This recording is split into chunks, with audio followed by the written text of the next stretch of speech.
invité café. Notre invité café, la sécurité sociale face aux enjeux à venir. Il en est question avec le nouveau directeur de la CGSS, Jean-Xavier Bello, notre invité Charles. Jean-Xavier Bello, bonjour. Bonjour. Alors, jeune directeur général de 47 ans, en place depuis le 1er avril dernier, en remplacement de Monique Aran, qui, je rappelle, a fait valoir ses droits à la retraite. Alors, est-ce que vous pensez avoir aujourd'hui les épaules suffisamment solides pour assurer cette mission, Jean-Xavier Bello ? Écoutez, j'espère bien, l'avenir nous le dira. J'espère surtout que j'avais réussir à mener l'ensemble des équipes de la CGSS à relever les défis qui sont devant nous. Surtout dans ce contexte guyanais assez particulier, marqué par une forte dynamique démographique, un taux de pauvreté très élevé quand même. Oui, effectivement, le contexte n'est pas le plus facile. Il est clair que c'est un beau challenge que de prendre un poste en Guyane, avec effectivement une pauvreté qui est malheureusement très importante et un territoire qui, d'un point de vue géographique, est également très particulier, qui crée là aussi des contraintes qu'on ne retrouve pas forcément ailleurs. De quel état, Monique Aran, vous avez cédé la structure ? Dans quel état alors Monique Aran, dire que je salue, parce que je crois qu'elle s'est beaucoup investie, qu'elle a fait un travail très intéressant à la CGSS. Donc la CGSS en elle-même est une belle entreprise, avec de nombreux salariés qui sont motivés, qui ont envie de travailler, de rendre un bon service au public, même si aujourd'hui les résultats, il ne faut pas se le voiler non plus, je ne vais pas avoir de langue de bois, les résultats aujourd'hui ne sont pas encore au rendez-vous, Alors, pas suffisamment au rendez-vous. Tout à fait. Alors justement, parlons de ce fameux rapport d'octobre de 2018 de la Cour des comptes, qui dresse un état des lieux des caisses outre-mer d'une façon générale, et pas particulièrement celle de la Guyane, qui parle de dégradation des conditions de travail et qui fait état de nombreux dysfonctionnements. Est-ce que ce rapport reflète la réalité pour vous ou il est à côté de la plaque ? Je pense que ce rapport, effectivement, permet d'objectiver un certain nombre d'éléments. Alors, forcément, je dirais que ça ne nous fait pas plaisir d'entendre cela, mais néanmoins, il y a beaucoup de vérité dans ce rapport. Voilà, il y a des éléments factuels qu'on ne peut pas ignorer. Et je pense que l'élément principal, c'est le service de base que l'on rend à nos publics, que ce soit les assurés sociaux ou les entreprises ou les professionnels de santé.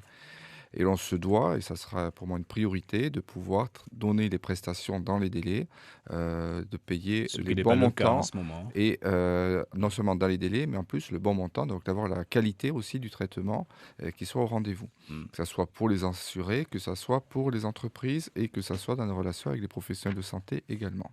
Les retards effectivement qui sont pointés du doigt dans ce rapport, les retards de paiement, des pensions, et avec des montants erronés, comment expliquer cela ?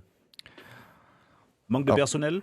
Alors, le manque de personnel, c'est évidemment la première raison qui peut venir à l'esprit, qui peut permettre de tout justifier. Il faut plus de moyens.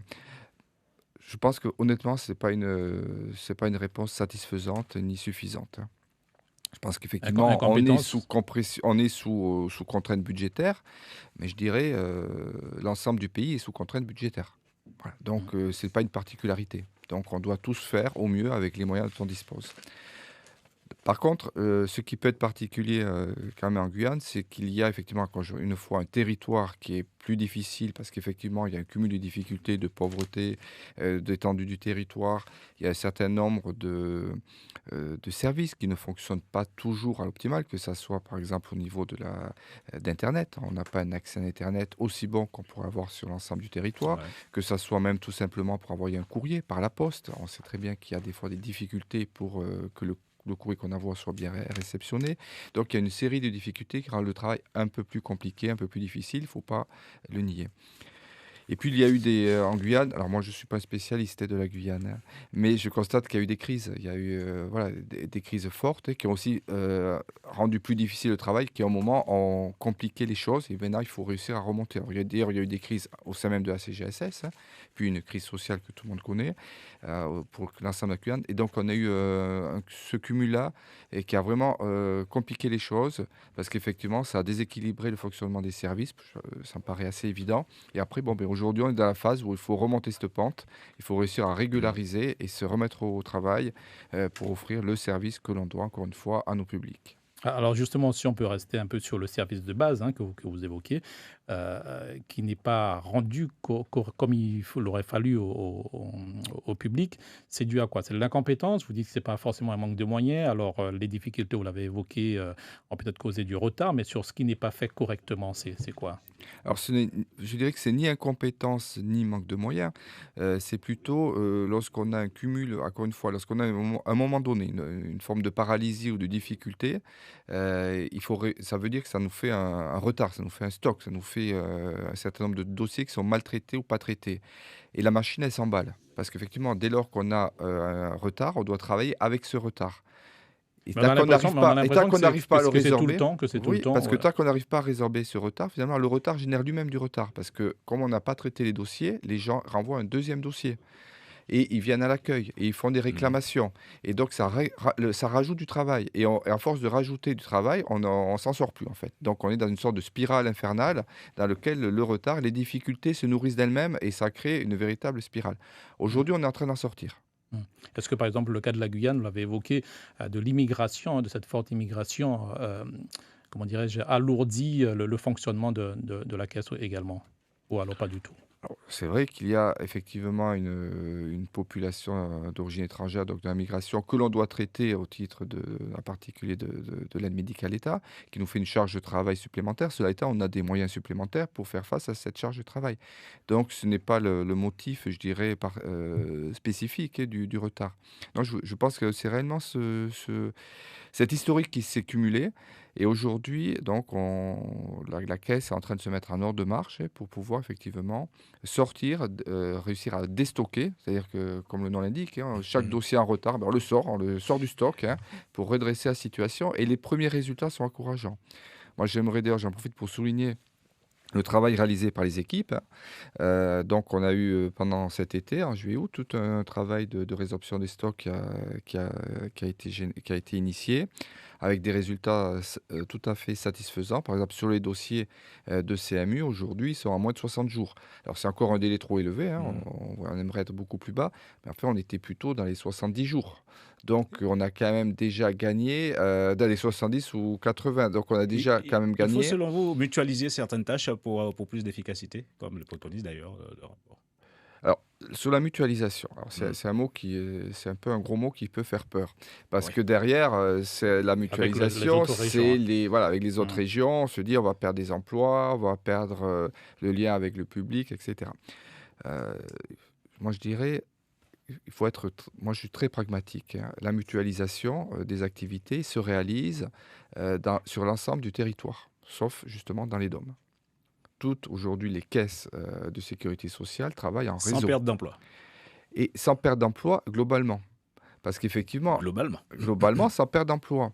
Le principe, c'est pas évidemment de perdre des emplois, mais c'est de se poser le principe premier, c'est celui qu'on vient d'évoquer justement tout à l'heure. C'est le service rendu au public. Comment on fait pour rendre de meilleurs services au public? Et comment on fait donc? Est-ce que chacun doit tout faire et a capacité de faire toutes les activités qui sont multiples et variées et souvent très complexes, des fois sur des tout petits volumes. Et donc, dès lors qu'on se met cette contrainte-là, on a du mal à y arriver, forcément. Donc, le fait de mutualiser peut permettre, effectivement, de répartir les activités, les expertises. Alors, ça ne veut pas dire qu'on perd. Parce que ça veut dire qu'on perd certaines expertises, peut-être certaines activités, mais à contrario, on en gagne d'autres et on travaille pour les autres. Donc c'est une autre Donc, manière de travailler, c'est une nouvelle organisation globalement. Et l'important, effectivement, c'est que cette nouvelle organisation permette d'être à ISO moyen. ne pas craindre donc la mutualisation. En parlant de services rendus au public, est-ce que vous allez œuvrer pour plus d'accueil, services d'accueil dans les communes, de l'intérieur? Alors sur Ce qui fait l'accueil, défaut en ce moment. oui. Notamment à Saint-Laurent-du-Maroni, par exemple, qui existe déjà, mais qui connaît de grosses Le difficultés, Grand notamment Senti, Papa voilà, Ichetan. et en termes de locaux, etc., de personnel, en tout cas selon les plaintes qu'on reçoit des usagers de l'Ouest. Tout à fait. Donc là aussi, c'est un gros chantier effectivement sur l'accueil. Et on se pose des questions effectivement de comment faire. J'évoquais, il y a quand même des contraintes de moyens. On ne pourra pas mettre des sécurités sociales dans toutes les villes et villages de Guyane. Ce n'est tout simplement pas réaliste. Cela étant, on doit quand même avoir un service de proximité sur l'ensemble du territoire. et un vrai service de proximité qualitatif. Et sur Saint-Laurent, notamment, que vous évoquez, donc, je partage le constat que l'accueil n'est pas réalisé dans des conditions idéales. Voilà, les locaux ne sont pas adaptés, ils sont anciens, ils sont vétustes. Et d'ailleurs, je peux vous annoncer et prendre l'engagement qu'on aura bientôt des nouveaux locaux.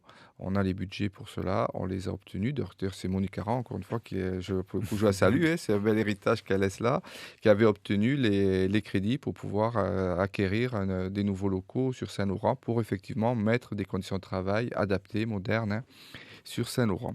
En deux mots. Mais le temps sur le passe. reste de la... Oui, excusez-moi, c'est vrai que l'enjeu, effectivement, c'est d'offrir un accueil de proximité, qualitatif, et de véritablement répondre aux besoins du public. Ça ne veut pas dire de mettre des accueils partout, ça veut dire trouver aussi des partenariats, ça veut dire travailler différemment, ça veut dire des fois mutualiser en interne même de la CGSS. Et par exemple, aujourd'hui, on est en train d'expérimenter, enfin, en tout cas, ça va bientôt démarrer sur Kourou, un accueil maladie-retraite.